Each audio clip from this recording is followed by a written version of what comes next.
បាទយូស៊ូបបងប្អូនតអរគ្នាចឹងនៅក្នុងវីដេអូនេះខ្ញុំបង្ហាញវិធីមួយដែលយើងប្រើ Google Lens ដើម្បី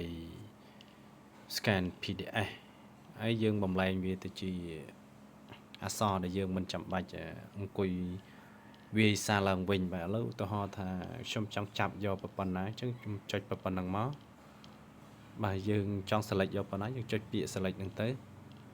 ហើយយើងរើសមកយើងចង់បានប៉ុណ្ណាបាទយើងចង់បានដល់កន្លែងណាបាទដល់កន្លែងនេះបាទដល់កន្លែងនេះខ្ញុំ select ប៉ុណ្ណឹងមកហើយខ្ញុំយកពាក្យ copy មកបន្តមកទៀត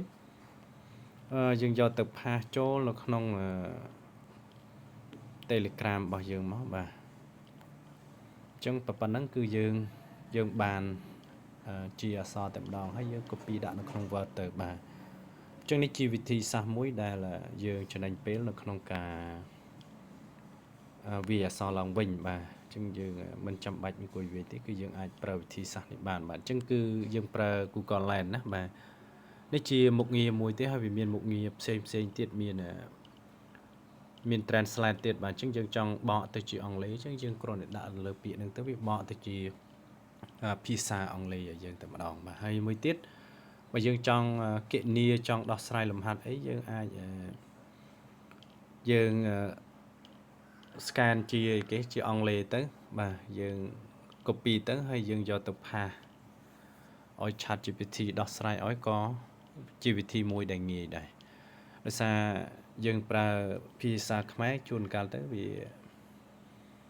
អត់ support បានល្អប្រហែលនេះនៅក្នុង ChatGPT តែបើយើងបំលែងលំហាត់ទាំងអស់ហ្នឹងទៅជាភាសាអង់គ្លេស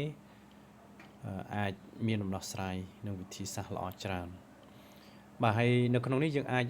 បកប្រែច្រើនភាសានៅក្នុងហ្នឹងណាបាទយើងចង់ដូរទៅភាសាចិនបាទឧទាហរណ៍ភាសាចិនអញ្ចឹងបើយើងចុចពាក្យ translate ហ្នឹងទៅវាបកទៅជាភាសាចិនឲ្យយើងតែម្ដងហ្នឹងណាបាទអញ្ចឹងនៅក្នុងនេះបើយើងនិយាយពីភាសាមានច្រើនបាទអញ្ចឹងមានច្រើន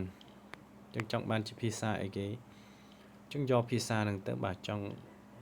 បកពីខ្មែរទៅវៀតណាមក៏បានពីវៀតណាមមកខ្មែរក៏បានពីអង់គ្លេសមកខ្មែរក៏បានខ្មែរទៅអង់គ្លេសអញ្ចឹងគ្រប់អាហ្នឹងគ្រប់ភាសាទាំងអស់បាទហើយ